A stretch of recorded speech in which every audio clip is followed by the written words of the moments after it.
niba inyungu ufite ari ugusenya u Rwanda, ari ugusenya ibyo twubaka, ari byo bituma utinyuka, ntabwo ari igihe watinya ubirinda. Wagira isoni zo kurinda ibyiza by'u Rwanda tugenda tugeraho Imana twifuza n'indi.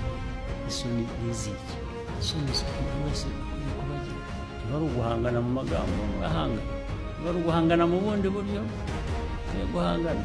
Jye nasinyiye guhangana.